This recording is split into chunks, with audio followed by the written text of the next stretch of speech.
Halo, selamat datang di Bicara Bandar episode yang ke-17 bersama saya Arga dari Creative Trader. Pada podcast kali ini saya akan membahas tentang hal-hal yang sedang hot di bursa saham, tentang kondisi IHSG terkini yang katanya mau jatuh lagi di bulan September, tentang saham bumi dan aksi NBS Crow, NBS klien yang terus masuk di saham ini, gimana arahnya ke depan, juga pertarungan atau pertarungan antar value investor yang terjadi di saham DILD yang juga sangat menarik perhatian, dan juga saya akan menjawab banyak pertanyaan yang masuk dari konten-konten terakhir kami di YouTube. Dan jadi oke, langsung aja kita mulai. Kebebasan bandar dan hukum tertinggi, kita mungkin bisa nggak suka, semua ya kita nggak punya suara apa-apa karena memang bursa ini sepenuhnya dikendalikan oleh bandar. Oke, jadi kalau kita lihat kondisi IHSG terakhir di penutupan bulan Agustus, sebenarnya bagi kita yang paham tidak ada yang perlu dikhawatirkan, di mana IHSG terus bergerak naik. Sudah saham-saham blue chip, kalau Anda punya sistem foreign flow, Anda lihat saham-saham big caps penggerak IHSG terus diakumulasi asing yang membuat fondasi terhadap IHSG semakin kuat. Terlepas dari kondisi indeks dunia memang cukup jelek beberapa seminggu terakhir ini, tapi tentunya itu nggak ngefek apa-apa bagi itu nggak akan ngefek apa-apa selama asing masih terus masuk di IHSG. Jadi sebenarnya nggak ada masalah dari kondisi IHSG, tapi tentunya bursa nggak sederhana itu ya. Kalau sedikit pembahasan dari kejadian-kejadian terakhir ini, tanggal 23 Agustus lalu BI Bank Indonesia resmi menaikkan suku bunga BI dan disambut juga oleh investor asing dengan kenaikan IHSG plus 1%. Jadi ini mematahkan semua kecap-kecap yang selama berbulan-bulan dikatakan bahwa kalau suku bunga naik market akan crash. Itu patah semua teori kecap seperti itu, karena kenyataannya terbukti lagi bahwa asing mah bebas. Meskipun BI menaikkan suku bunga, IHSG naik 1%. Begitu juga sudah terjadi di Amerika, terlepas apa yang ditulis di buku teori-teori ekonomi yang biasa yang diingat para mahasiswa di kampus ekonomi kayak gitu. Kenyataannya semua tergantung investor asing di IHSG, dan IHSG terus naik. Tapi menariknya, meskipun semua teori itu sudah patah, IHSG terus naik, asing kembali masuk, semuanya baik-baik saja. Kalau kita lihat pembahasan di media, itu kembali lagi diangkat berita-berita jelek untuk menabur kepanikan di kalangan investor retail. Di sini ada berita-berita seperti ini banyak menyebar, di mana September secara historis adalah bulan terburuk di bursa Amerika. Itu saya dengar ada beberapa komentator saham di Indonesia mengatakan itu bisa berdampak terhadap penurunan IHSG, walaupun ini terburuknya di Amerika, dan di Indonesia sendiri September bukan bulan terburuk sebenarnya, tapi bahkan seingat saya bulan terburuk itu bulan Agustus ya, kayak gitu. Dan Agustus naik-naik aja. Jadi historis tentunya kita tahu investor asing menggoreng IHSG tidak terikat dengan sejarah kayak gitu. Sejarah bisa berulang, tapi sejarah yang mana bisa berulang itu tergantung asing kan. Sejarah yang selalu berulang adalah asing menguasai IHSG, itu berulang, asing naik, IHSG akan naik. Tapi sejarah lain nggak harus diulang-ulang begitu aja, karena nggak ada ikatannya. Agustus jelek, kalau hari ini bulan Agustus ini asing mau masuk dan menggoreng IHSG, dan IHSG naik seperti itu. Cuma somehow kita lihat ya, yang harus kita pahami di sini adalah sentimen temanya karena kalau Anda perhatikan di dunia luar sana itu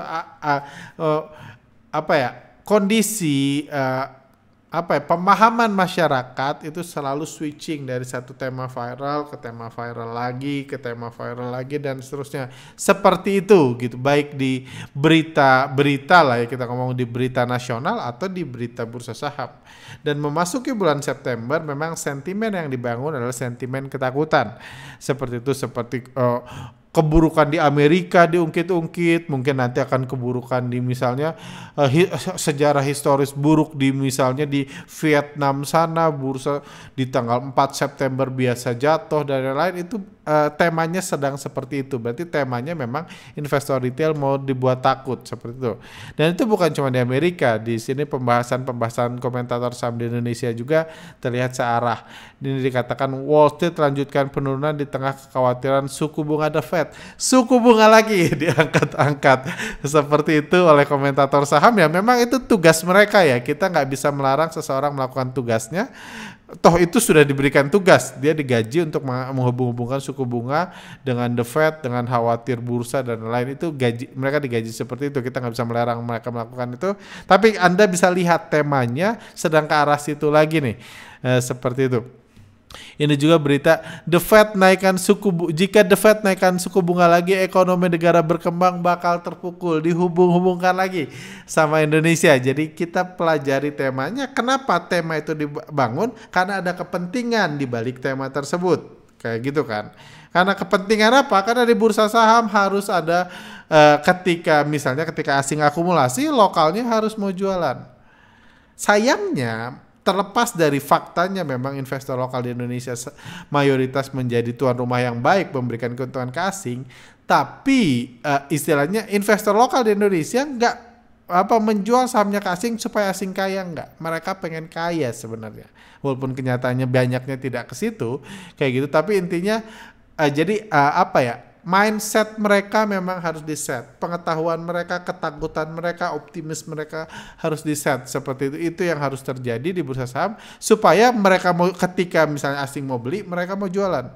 Nanti ketika asing mau profit taking, lokal harus mindsetnya dibuat optimis, IHSG akan terus naik, pertumbuhan ekonomi sehat, ekonomi negara ini kuat dan lain-lain, baru investor lokal mau beli lagi di atas dan asing jualan. Jadi memang selalu ada dua mata pisau lah di IHSG, nggak bisa semuanya sama ya. Itu udah ini. Oke. Sekilas itu aja IHSG overall, menurut saya nggak ada yang perlu dikhawatirkan bagi saya, tapi bagi orang-orang please khawatirlah kalau itu bisa membantu Anda menjual saham Anda ke asing dan itu membuat IHSG terus naik. Karena pada akhirnya sejelek-jeleknya nggak sukanya Anda pada asing, intinya kalau asing akumulasi IHSG naik lebih banyak yang happy, bahkan yang nyangkut pun bisa cuan seperti itu. Oke, berita lain menarik hari ini dilaporkan GoTo pendapatannya naik sampai 10,7 triliun dan ruginya naik ke 13,6 triliun. Jadi ini di sisi lain di awal bulan Agustus Bukalapak melaporkan mencetak laba bersih 9,6 triliun. Jadi ini satu gambaran tentang stock market 2.0 di mana sebenarnya sebenarnya ya GoTo di mana perusahaan yang sedang bekerja keras lah. Kalau Anda lihat GoTo itu ya saya appreciate di sektorial perusahaan yang sedang bekerja keras, tapi ya karena model bisnisnya seperti itu, GoTo tetap rugi 13,6 triliun meskipun pendapatannya sudah digenjot di mana-mana, biaya-biaya transaksinya sudah digenjot di mana-mana, tetap rugi 13,6 triliun. Sementara Bukalapak yang kita nggak tahu sebenarnya bisnis sebenarnya apa kayak gitu, karena kami survei hari ini tadi pagi, survei berapa banyak orang yang pakai Bukalapak dari berapa 1.000-2.000 orang yang voting, cuma 4% mengaku masih pakai Bukalapak saat ini.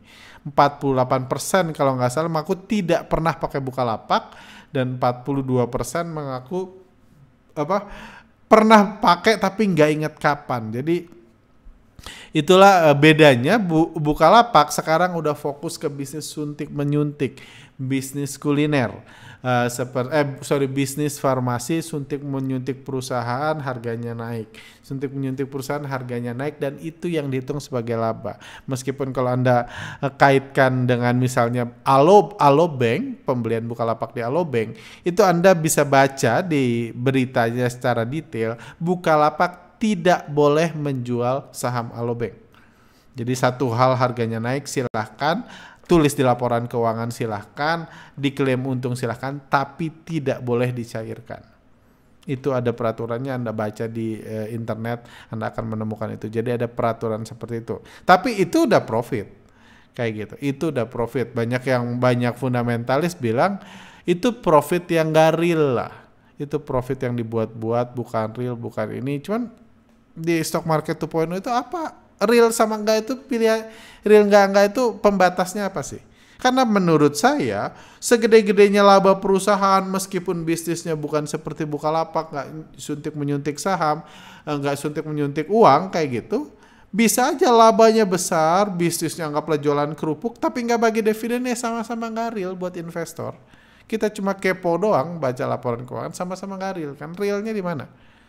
Bahkan kita tahu value investing 2.0 juga nggak peduli dengan dividen. Jadi kalau nggak dibagi dividennya sama-sama bukan real. Real itu kan kalau Anda kebagian, itu oke lah real. Bukalapak nggak bisa bagi dividen, nggak bisa. Karena untungnya nggak boleh dijual, nggak boleh dicairkan, yes. Tapi kan bukan cuma Bukalapak yang nggak bagi dividen. Kayak gitu. Jadi menurut saya jadi itulah arah bursa saham. Bahkan sebenarnya sih kita tahu masa depan itu perusahaan seperti GoTo ini bukan satu-satunya perusahaan di masa depan yang akan IPO raksasa seperti Buka. IPO raksasa menyerap uang banyak, diserbu banyak investor retail dan nggak untung. Jadi ke depan saya prediksi gitu, kalau ngelihat trennya semakin sedikit perusahaan yang bagi dividen. Lama-lama mungkin nggak ada sama sekali dividen di bursa saham. Karena itulah era stock market 2.0. Kayak gitu. Perusahaan rugi ya nggak masalah kalau nggak bagi dividen. Apa bedanya rugi sama untung 8 triliun kalau sama-sama nggak bagi dividen? Amazon itu saya ingat saya nggak pernah bagi dividen.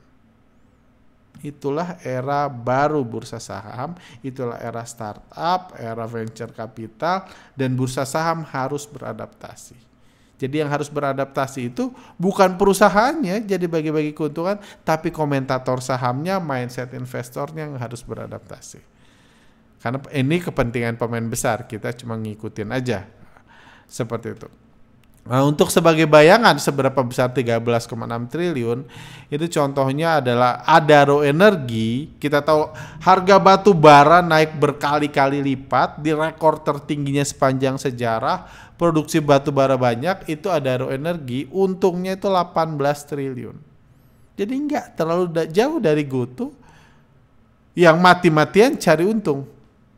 Tapi rugi 13,6 triliun. Itulah gambaran dari kondisi keuangan GoTo. Tapi kita harus, saya sih optimis perusahaan seperti ini akan semakin banyak di bursa dan itu akan jadi fondasi bursa kita ke depan. Menariknya GoTo juga hari ini keluar berita rambah bisnis kripto setelah akuisisi perusahaan crypto exchange senilai 124 miliar. Ini juga langkah positif sebenarnya stock market 2.0. Saya sih nggak percaya GoTo akan masuk ke bisnis jualan upal digital, tapi ya at least kan dia sudah beli perusahaan, beli saham, bisa main valuasi, bisa ini dan ujungnya bisa memberikan keuntungan dari sisi investasi, bukan dari, karena sudah terbukti susah cari untung dari bisnis ojek online, dari bisnis e-commerce itu susah. Kayak gitu. Jadi keuntungan dibutuhkan dihasilkan dari yang lain seperti itu. Oke. Saya akan jawab dulu pertanyaan yang berhubungan dengan ini IHSG dan yang GoTo ya. Oke, ini dulu. Lihat tuh report yang lu buat sendiri hari ini asing belanja tapi IHSG malah turun. Jadi bullshit lu bilang asing yang mengendalikan segalanya. Buktinya mereka nyangkut. Bullshit foreign flow nggak ada bedanya dengan dukun saham. Oke. Ini Mas ini kayaknya nggak tahu cara nulis bullshit. Sorry, tit harusnya di tit ya. Sorry. Oke, jadi cuma ini dipilih pasti dimasukin ke sini pasti karena memang poinnya adalah asing belanja tapi IHSG malah turun. Bagi Anda yang paham analisa foreign flow, kalau Anda ngomong IHSG, kalau asing belanja Anda turun itu bukan tit gitu. Bukan kegagalan asing tapi opportunity. Karena itu kesempatan Anda belanja di harga murah. Tapi itu bagi Anda yang mau ngikutin asing. Ingat yang ngikutin asing itu dipersulit loh. pihak-pihak yang jadi dikucilkan di bursa saham karena nggak yang di ini kan investor retail itu harusnya membahagiakan asing bukan ngikutin asing. Dan Anda kalau ngomong asing belanja tapi IHSG turun, Anda lihat nih, nggak usah sekarang. Di awal 2022 ini IHSG turun, IHSG turun, IHSG turun, IHSG turun, IHSG turun, IHSG turun, IHSG turun. Banyak banget IHSG turun ketika asing belanja. Itu bukan pertama kali. Mungkin Anda baru aja tahu foreign flow langsung memutuskan jadi haters. Mas itu jadi Anda merasa itu aneh. Enggak, itu enggak aneh, biasa kok. Tapi kalau Anda bilang asing nyangkut, enggak nyangkut. Kalau misalnya kita lihat di saham, kita lihat BBCA gitu ya. BBCA. Kita buka sistem foreign flow. Ini BBCA gitu. Asing belanja harga turun, asing belanja harga turun, asing belanja harga turun, asing belanja harga turun. Tapi nyangkut nggak nyangkut di mana? Mereka arahnya terus ke atas kok. Nggak ada nyangkut-nyangkutan. Ini asing belanja terus nih di sini IHSG naik. Kayak gitu. Di sini asing jualan harga turun, asing jualan harga turun, asing jualan. Jadi intinya ketika lokal beli harga turun, ketika asing beli harga ke arah atas. Di sini asing belanja harga naik. Lokal beli harga turun, lokal beli tapi trennya ke bawah kan? Ada ketika lokal beli harga naik ada. Nih, di sini lokal beli harga naik ada aja. Tapi overall mayoritas lokal nyangkut. Seperti itu. Ya itu mekanisme aja sih. Mekanisme bursa memang didesainnya seperti itu. Tapi ya kayak gitulah. Jadi intinya itu bagi saya itu opportunity. Kalau bagi Anda itu kegagalan analisa foreign flow membuktikan kalau analisa foreign flow nggak ada bedanya sama dukun saham. Good. Bagus. Bursa membutuhkan orang-orang seperti Anda demi membahagiakan investor asing. Oke. Sekarang kita bahas ini. Hal-hal yang sedang hot yang banyak ditanya. Ini ada video kami yang banyak dapat komentar, juga banyak dapat serbuan para haters itu tentang value investing 2.0 di mana kita mengupas 5 rahasia sukses Bapak LKH di saham DILD yang kami sebut metodenya itu value investing 2.0 di mana fokusnya adalah kalau besok harga terbang borong sahamnya hari ini. Itu berbeda dengan value investing 1.0, value investing yang zaman dulu yang diajarin Benjamin Graham yang fokus di nyangkut, sabar, tabah, mudah-mudahan digoreng. Tapi value investing 2.0 itu fokusnya adalah kalau besok harga terbang, beli sahamnya hari ini. Beli hari ini karena besok harga akan terbang. Jadi jangan nunggu harga terbang. Value investing 2.0 itu kalau besok harga terbang ya hari ini harus beli, kayak gitu. Jadi banyak yang bertanya, banyak yang mengomentari dan hal menarik lainnya di sini yang mungkin baru sama-sama kita sadari bahwa saya pun baru sadar sih bahwa ternyata brand value investing ini sangat menjual ya. Even sampai saat ini pun masih sangat menjual dan menurut saya kalau ini saya bahas banyak di Instagram 1-2 minggu terakhir, menurut saya apalagi sekarang kita sudah ada di kelesuan bursa saham yang nggak seperti tahun 2020 awal 2021 itu ketika semua orang yang di rumah aja WFH semua trading saham, sekarang mulai sepi.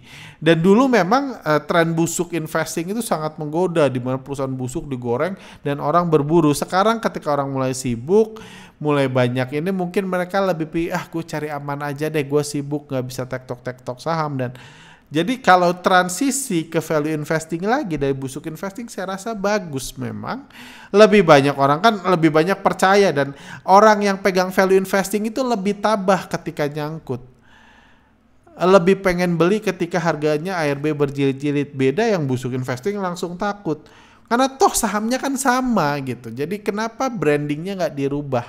Jadi seperti itu dan pada akhirnya seperti kasus saham ini gitu. Sebagus-bagusnya saham, value investingnya sebuah saham, pada akhirnya ketika ada yang beli, ketika ada value investor yang beli, harus ada value investor yang jual. Misalnya di sini value investor 2.0 beli di sini, yang kejadian di saham ini, borong juta lot di sini, ini mereka beli. Dan di sini value investing 1.0 ketika keluar berita beli. Investor retail, value investing 1.0 itu biasa dipakai investor retail, mereka belanja di sini. Karena tahu PBV-nya di bawah 1 di sini, PER-nya di bawah 10. Mereka borong di sini. Tapi ketika mereka borong, kan tetap butuh ada yang jualan. Jadi nggak bisa tuh, wah karena ini value investing banget, PBV di bawah 1, PER di bawah 10, bla bla bla bla bla bla, kayak gitu. Gua mau beli. Ketika mereka beli, kan harus ada value investor lain yang jualan. Karena nggak mungkin mereka beli kalau nggak ada yang jualan. Nah, value investing 2.0 inilah yang beli duluan lah, yang jualan kayak gitu. Jadi pertarungan ini memang menarik dan kalau kita lihat, kalau Anda baca di komen-komen, karena kami diserbu banyak orang, banyak yang menekankan bahwa value investor itu nyangkut nggak cut loss, itu trader.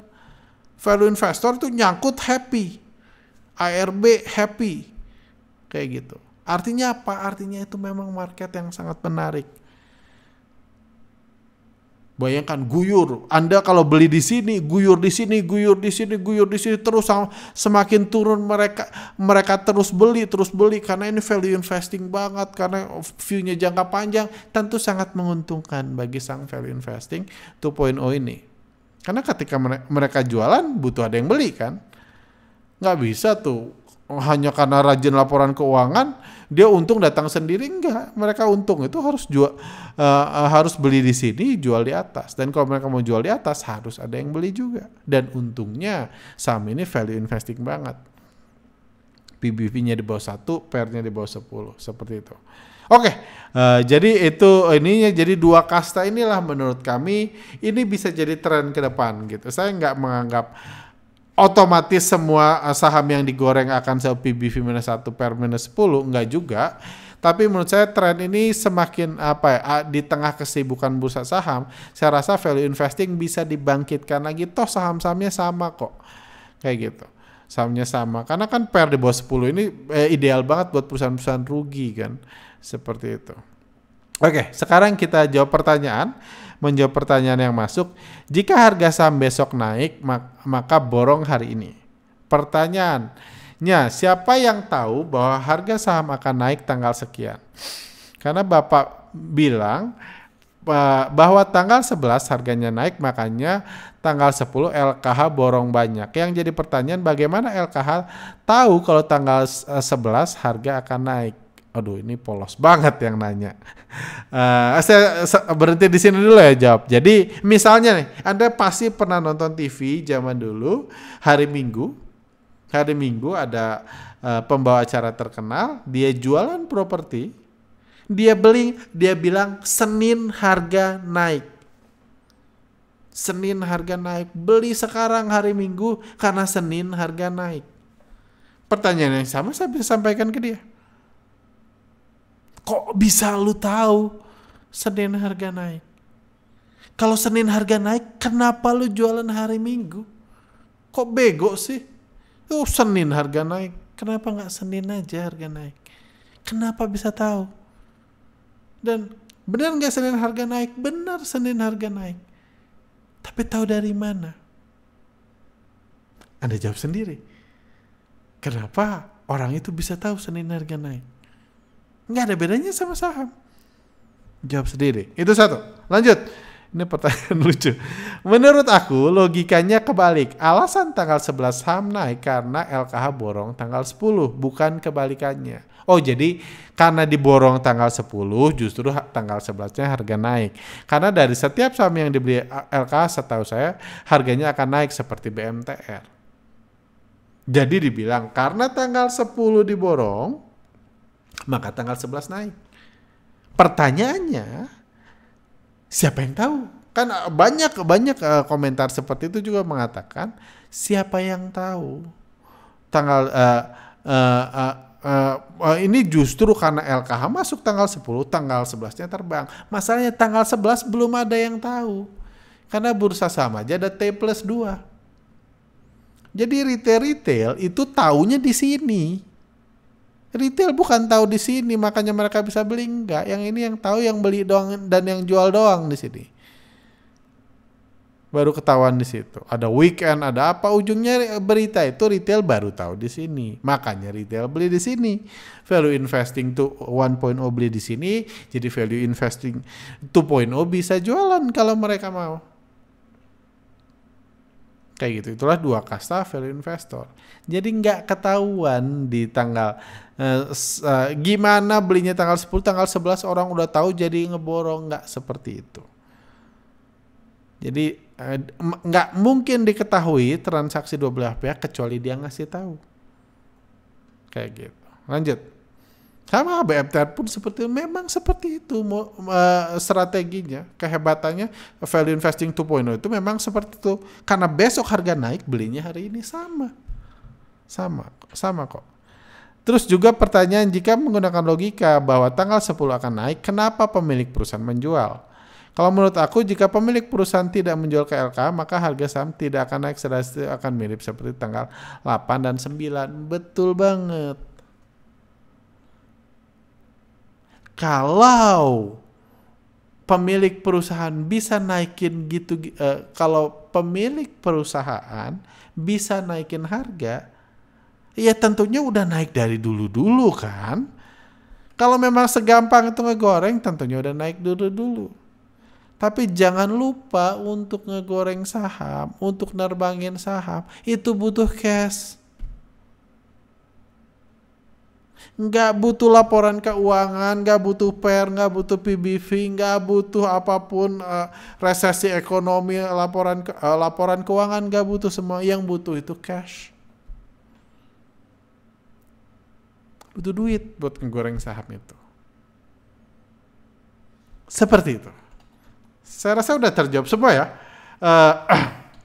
Nah, mudah-mudahan bisa dipahami ini. Saya nggak ada namanya, mungkin pertanyaannya panjang ini, terpotong. Ini ada tulisan 1, mungkin ada 2 sampai 10. Cuma mudah-mudahan kalau saya baca sekilas waktu tadi baca di komen sih pertanyaan gitu-gitu doang sih. Mudah-mudahan terjawab semua. Pertanyaan Bang Arga, kalau beli di pasar nego terus jualnya di pasar reguler, bukannya malah jadi nggak fair buat trader retail? Nggak bisa beli bareng pas akumulasi, cuman bisa beli pas mau diguyur doang dong jadinya. Ya namanya orang belanja kan bukan tujuannya siapapun dia ya. Saya pun belanja mau apa ya? Saya kalau punya kesempatan, saya kalau punya kesempatan beli di sini di pasar nego, saya beli. Cuma kesempatan nggak diberikan ke saya. Tapi saya yang ngakunya edukator, perhatian ke investor retail dan lain-lain, kalau dikasih tahu, mau nggak lo beli di sini, gua beli. Saya melupakan jabatan edukator saya, fokus jadi trader dulu. Fair atau enggak ya bukan urusan gua lah. Kan beli kan besok naik, kenapa saya nggak beli di pasar nego di sini? Terus nanti nggak bisa beli bareng pas akumulasi, cuma ini. Oh ya, satu lagi, secara bandarmologi ini adalah stock value investing 2.0, bukan akumulasi. Karena akumulasi itu terjadi ketika ada perpindahan kepemilikan dari retail ke bandar, atau itulah akumulasi dari big player ke small player. Ini bukan akumulasi yang terjadi di sini. Mungkin kalau ini bisa disebut koalisi, tapi bukan akumulasi ya. Kayak gitu. Jadi saya pun nggak bisa ngikutin karena nggak tahu transaksi di pasar nego, kejadian udah itu digoreng. Oke. Lanjut, terima kasih sudah membuka sudut pandang baru tentang permainan bandar. Poinnya ada di aset yang ditunjukkan dan aset yang menghasilkan. Semoga banyak retail bisa tercerahkan sebelum di take down. Yes, itu banyak juga yang menyadari bahwa orang kaya itu asetnya nggak semua ditunjukkan. Dan yang ditunjukkan biasa nggak menghasilkan. Yang mereka membuat kaya adalah aset yang menghasilkan. Nonton aja video yang itu 5 rahasia sukses Pak LKH, di situ Anda bisa belajar. Cuma kalau dibilang apakah sudah jualan, kita lihat dulu deh. Misalnya ini Pak, apakah ada indikasi aset yang ditujukannya mulai berkurang, saham apa ILD misalnya. Belum ada sih. Kalau kita lihat transaksi terakhir baru AZ ini tanggal 8 Agustus. Oke. Seperti itu ya. Tapi kalau ngomong di take down belum ada tanda-tanda di take down. Kalau besok terbang, kenapa emiten pengadaan jual ke Pak LKH? Bukannya emiten bisa untung sendiri tanpa LKH? Sudah dijawab sih. Atau itu hanya strategi menjebak retail agar tertarik beli saham yang dengan menggandeng LKH? Itu saya nggak tahu. Seperti itu. Tapi kalau kita lihat di sini, setelah aksi beli di sini, terus ada ini, kita lihat menarik. Di bawah sini, ketika harga saham terpuruk, ini kalau kita lihat DILD ke depan, apakah udah ada tanda-tanda? Jadi sebenarnya saham kayak gini nggak harus semua balik ke bawah. Apalagi kalau barang yang dibeli, barang yang niat dijual belum dijual semua, bandar bisa terus jualan kayak gitu. Apalagi cuma yang bisa mengganggu bandar adalah kalau retailnya mulai cut loss. Di DILD Anda lihat lebih dari seminggu terakhir sahamnya cenderung di situ-situ aja. Di situ-situ aja, harganya nggak kemana-mana. Pertanyaannya, apakah retail sudah cut loss di sini? Kalau Anda lihat di sini, kalau lihat Anda XC, KK, NI, SQ itu PD, YP masih cenderung beli saham DILD. Kayak gitu. Sementara AZ yang tadi sempat kalau Anda jeli YU, DH, EP ini fokusnya jualan dalam periode ini. Jadi artinya apa? Itu bukti kerennya brand value investing di mana meskipun nyangkut mereka terus beli. Meskipun dibanting beli awal di 223 sekarang udah berapa nih? Di 180 mereka terus beli karena justru bagus saham fundamental. Justru harusnya dibeli, edukasinya kan seperti itu. Dan kalau value investing di sini value investor di sini mau beli ya value investor lain tentunya mau jualan. Kalau di harga ini seperti itu. Oke, lanjut. Sekarang itu saham DILD, kita pindah ke saham Bumi. Bang Arga minta pembahasan pergerakan bandar Bumi dong. Terakhir bahas waktu di 70-an dan analisanya terbukti benar. Dan Bumi terbukti balik ke gocap. Sekarang Bumi sudah hampir ke 200, tapi CT jarang banget bahas di podcast. Saya masih belum terlalu paham tentang akumulasinya NBS klien. Bagaimana cara mengikuti broker saham ini? Kalau Bang Arga dipaksa jadi dukun, menurut Abang Bumi bisa sampai ke 200 enggak? Banyak sih yang nanya kayak gini ya. Ini udah dibuatin sih. Cuma ya udah. Kita bahas NBS klien dulu. NBS klien atau NBS escrow sama lah. Intinya ini ada investor baru masuk ke Bumi. Startnya dia beli 74 juta lot, hampir 75 juta lot di tanggal 15 Juli. 15 Juli itu di sini. Jadi mirip sama value investing 2.0 ya. Sebelum digoreng tinggi secara luar biasa, mereka beli 75 juta lot. Jadi konsepnya mirip memang dan mereka masih terus beli 2 juta, 2,8 juta segala terus gini kan di bulan Juli. Seiring dengan harganya naik dia ikut ngemodal karena ya seperti saya bilang untuk ngegoreng itu butuh cash. Jadi mereka ikut bantu-bantu, sahamnya nambah 2 juta, 4 juta, 3 juta ini di bulan Juli aja, di bulan Agustus juga tanggal 19 dia mulai masuk, terakhir dia masuk itu tanggal segini. Seperti itu. Jadi dia ini tanggal 24 dari laporan terakhir. Coba ini harusnya udah data terakhir ya, kita lihat coba. Di Bumi. Ada juga yang nanya ini dari mana? Ini tools buat ini ya. Ini tools yang sedang kami kembangkan buat para alumni bandarmologi, buat tools kita versi 2022 yang akan dirilis bulan depan. Kayak gitu kalau ada alumni nonton. Banyak juga yang nanya kenapa belum kebagian, sedang di-develop, nanti Anda bisa. Intinya ini udah tanggal 24, tadi benar nggak data yang dibuatin? Yes, tanggal 24, berarti sama. Ini NBS klien terlihat beli di sini. Jadi setelah saya beli harganya digoreng lagi dan mulai goyang-goyang seperti itu. Oke. Nah sekarang kalau Anda mau lihat kalau saya disuruh ngedukun apakah Bumi akan sampai ke 200 atau enggak? Jawabannya adalah Oke, kita tahu NBS klien sudah beli di sini, dibeli di sini. Kita tahu nggak harus NBS klien yang jualan, bisa orang lain jualan. Tapi kalau bandar profit taking, duitnya dari mana? Ya duitnya harusnya dari retail kan. Kalau Anda lihat di atas ini nih, setelah pembelian terakhir NBS klien, retail mulai muncul memang. KK ikut nyumbang 34M, duitnya PD 27M, YP 20, XC 19, DX 17, NI 14, OD 12, XL 12M. Jadi ya total adalah 100-200M itu dapat dari retail jualan di harga atas ini. Tapi kalau Anda bilang 200M ini masih kalah jauh dibanding yang IF beli misalnya 349M. Ini jelas-jelas bukan retail. AK 140M. Ini jelas-jelas bukan retail. MG 53M. Jadi kalau dibilang mereka profit taking, yes sedikit, tapi ya belum kejual semua. Modal ngegorengnya masih jauh lebih besar daripada dana yang diserap dari retail di atas. Seperti itu aja sih. Kalau saya ngedukun apakah akan ke 200? Ya kalau saya tanya apakah ke 50 dulu atau ke 200 dulu dalam sebulan 2 bulan ke depan, saya lebih percaya ke 200 dulu. Seperti itu. Cuma saya nggak bisa bahas lebih panjang, lebih detail buat video, banyak yang request. Alasannya banyak, cuma salah satunya karena saya punya. Itu aja. Nah, gitu. Oke. Lanjut.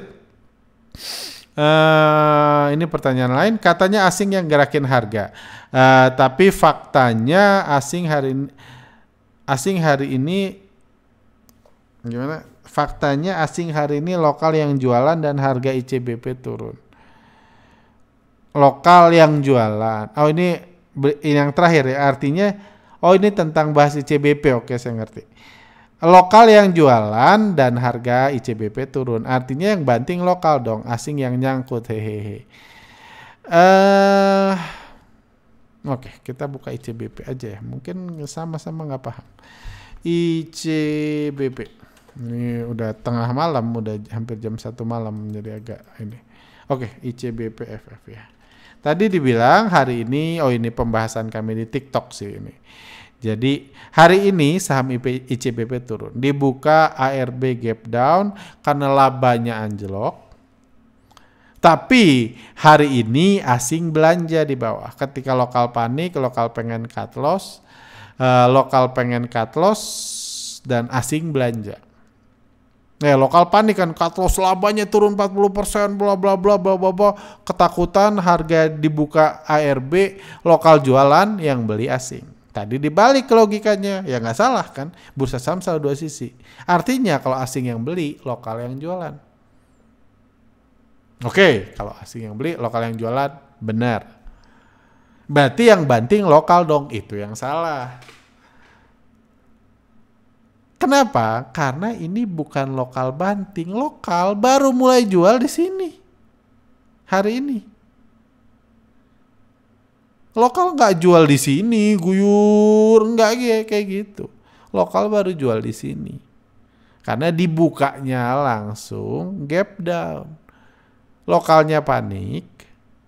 Jadi lokal yang jual, tapi lokal jualnya di sini. Bukan lokal yang ngebanting dari atas, hajar kiri. Ketika asing beli, dibantai sama lokal, hajar kiri, dibuang di bid, akhirnya turun, enggak.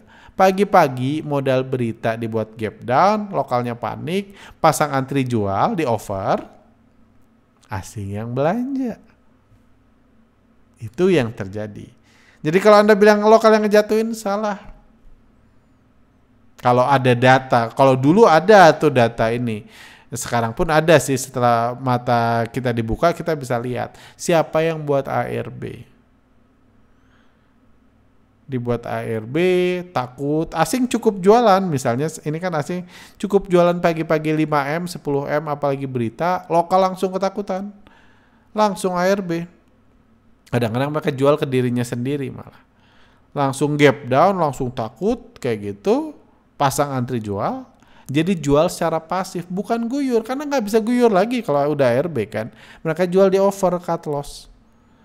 ngantri jual di 8100, 8150, 8200, 8250, 8350, mereka ngantri jual pasang jemuran untuk cut loss, itu yang diborong asing. Makanya asingnya net buy.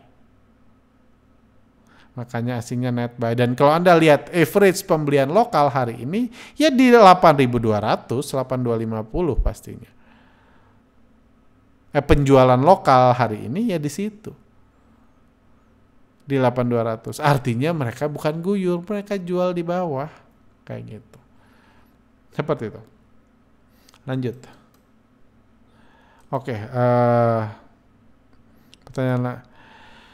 Minta pendapat tentang Gotoh yang rugi sampai 13 triliun di semester 1 setelah IPO, ruginya malah tambah besar. Sebagai user saya merasa sekarang belanja di Topet dan pakai Gojek sudah nggak murah seperti dulu. Jadi expect era bakar duit sudah berakhir dan perusahaannya akan profit, tapi nyatanya malah rugi dan rugi tambah besar. Menurut Pak Arga bagaimana masa depan saham Gotoh? Apakah akan semenakutkan masa depan perusahaannya?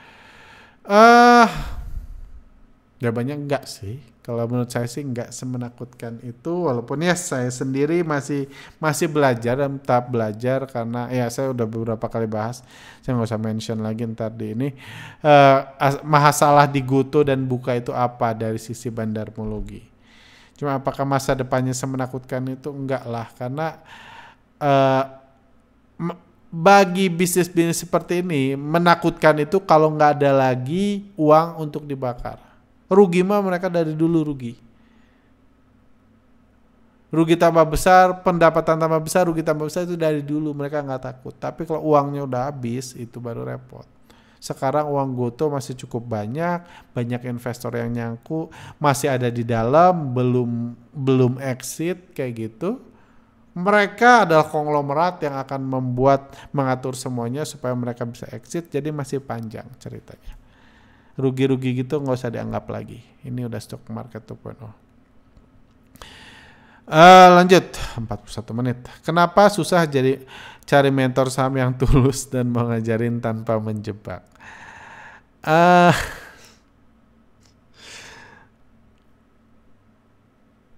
Banyak kok yang tulus. Susah ya ngomong tulus ya, karena kalau Anda anggap tulus, misalnya kayak gini, misalnya Anda mau dagang air mineral, terus Anda curhat, komplain, kenapa ya nggak ada pengusaha air mineral yang baik, yang tulus, yang mau ngajarin saya dagang air mineral tanpa pamrih gitu, tulus saja, orang baik. Kenapa nggak ada ya? Dalam tanda kutip, kenapa brengsek semua tuh pedagang air mineral? Nggak ada yang mau ngajarin saya tips-tips sukses. Ya coba pikir aja sama Anda, kenapa nggak ada? Bukan karena dia jahat, bukan karena dia nggak tulus, tapi ya karena ini kan persaingan. Nanti gua ngajarin lu bisnis air mineral, gua kasih tahu rahasia gua ke lu, nanti lu saingan gua. Klien gue pindah ke lu. Begitu juga dengan bursa saham. Kalau Anda sebagai trader, Anda ngajarin tips-tipsnya buat semua investor retail ini, buat semua investor retail pintar, terus siapa yang dimakan bandar? Terus kalau mereka profit taking jual ke siapa? Kayak cerita value investor itu kan. Kalau value investor 2.0 mau profit taking, ya harus ada value investor 1.0 yang mau beli saham itu di atas. Jadi bukan seperti itu ya. Kalau Anda bilang nggak ada tempat belajar, banyak. Cuma orang yang ngajarin, dia sudah sudah bukan trader. Maksudnya bukan trader itu dia bisa trading, tapi dia membagi dua posisi, punya kerjaan sambilan. Seringkali orang itu butuh dibayar, minta dibayar, mau dibayar. Ya, contohnya saya lah, nggak usah ngomong orang lain. Saya ada workshop berbayar. Saya di sini berkali-kali bilang saya di sini sebagai edukator, bukan sebagai trader. Karena nggak ada dalam job desk trader ngecap kayak gini tengah malam. Saya seneng ngajar, ya saya mau ngajar yang gratis, saya mau. Saya juga mau ngajar yang eksklusif, yang berbayar, saya mau, saya dua-duanya mau. Tapi saya di sini bukan trader, saya nggak mau ngasih tahu, oh saya punya saham gorengan bagus banget lagi diakumulasi bandar, saya kasih tahu ke Anda.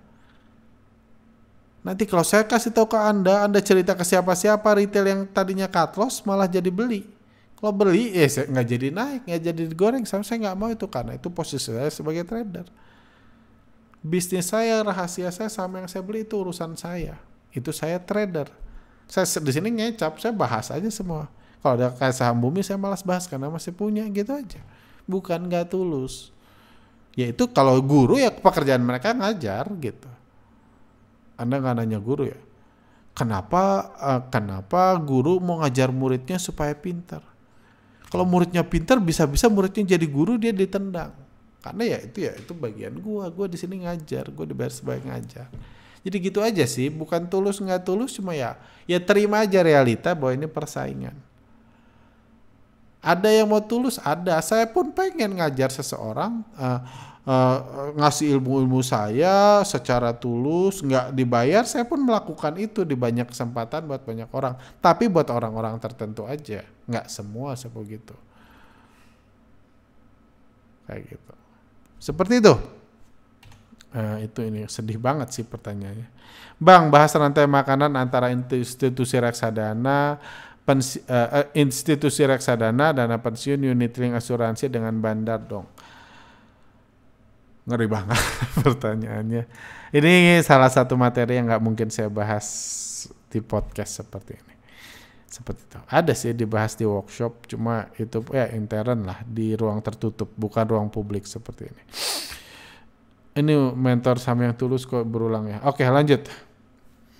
Pak Arga sudah tergolong senior di bursa. Masih ada waktu Mas ya? 5 menit lagi lah. Pak Arga sudah tergolong senior di bursa, tapi nggak pernah collab atau paling tidak foto bareng-bareng trader senior lain. Beda banget sama influencer lain yang kemana-mana bareng dan foto-foto. Apa memang Pak Arga sengaja dikucilkan karena mengajarkan bandarmologi?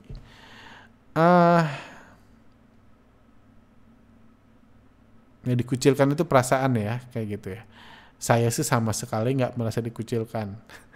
Kayak gitu. Atau kalau orang merasa mengucilkan saya, silahkan. Cuma saya sih nggak merasa dikucilkan. Ada beberapa trader terkenal yang populer lah ya. Trader hebat hanya sedikit yang populer. Cuma ada trader populer ketemu saya baik-baik aja kok gitu. Mereka nggak cemberut, marah. Saya baik-baik aja kok. Cuma memang saya nggak banyak karena nah itu sih saya nggak merasa dikucilkan, saya juga nggak merasa pengen bergabung kayak gitu, karena saya susah jawabnya ini pertanyaan karena simpelnya gini, mungkin kayak gini deh, nggak usah trader deh, sekuritas itu banyak yang sangat tertarik dengan kerjasama dengan kami sejak dulu sangat tertarik. Cuman setelah ngobrol mereka jadi agak hilang ketertarikannya dengan saya ya. Mungkin ini karena ini di akhir nggak enak lagi mungkin gini, jadi saya itu orang yang lebih tertarik making change, mendatangkan perubahan daripada making money. Mungkin gitulah simpelnya. Saya kalau ngobrol orang punya project keren di bursa saham kayak gini, kalau kayak gini akan mendatangkan kebaikan buat banyak orang, meskipun gak ada duitnya gue ikut. Karena saya percaya setelah change dibuat, duit bisa datang sendiri. Saya udah melakukan itu dari dulu. Kalau saya mau simpel, saya nggak akan riset bandarmologi. Riset teknikal aja, langsung cari duit jualan stock pick. Dan masalahnya di bursa saham lebih banyak orang tertarik making money daripada making change. Karena kadang-kadang yang making change bahkan malah ditekan. Malah ini lebih tertarik making money. Ini tempat rebutan duit dong yang saya bilang trader tadi. Ini tempat making money. Lu punya follower, nggak lu serap duitnya buat apa? Ngapain lo? Kayak gitu. Jadi seringkali making money itu nggak harus selalu mengorbankan follower ya. Ada jualan seminar, ngasih stock pick atau segala macam ya kayak gitu. Cuman ya itu tendensi saya aja sih gitu. Jadi saya nggak merasa dikucilkan. Mereka orang-orang baik. Kalau ketemu pun saya senyum-senyum aja. Cuma ya saya ketemu siapapun jarang foto-foto sih kayak gitu. Jarang foto-foto meskipun saya ngefans banget, saya nggak foto-foto apalagi share di sosmed ya itu bukan saya sih. Nggak ngerti sih tujuan pertanyaan ini apa, cuma udah terlanjur muncul ya sudah. Saya alumni data pembelian harian dari broker LKH, lihatnya di mana? Ya di tools tadi sih nanti dikasih pas. Untuk alumni ini terakhir aja ya. Untuk alumni bulan September ini kita baik alumni Bandarmologi, Forinfo dan IPO kita dapat akan ada gathering tools baru, tanggalnya tunggu aja di ini for free buat alumni masing-masing workshop, tanggalnya tunggu di Telegram kami. Jadi tolong follow Telegram channel alumni supaya pas rilis Anda bisa ikut gatheringnya, bisa kami jelaskan. Kayak gitu salah satunya data kepemilikan yang tadi saya tunjukkan tadi. Oke. Itu aja sih. Nah, seperti itu. Oke, sampai sini aja. Thank you buat rekan-rekan yang bertanya. Mudah-mudahan pertanyaannya bisa terjawab dengan baik. Anda bisa belajar something. Dan misi saya jadi pengajar di podcast ini bisa membantu Anda dan Anda belajar dengan baik. Walaupun sisanya Anda harus struggle sendiri karena ini juga persaingan. Seperti itu. Oke, thank you. See you next time.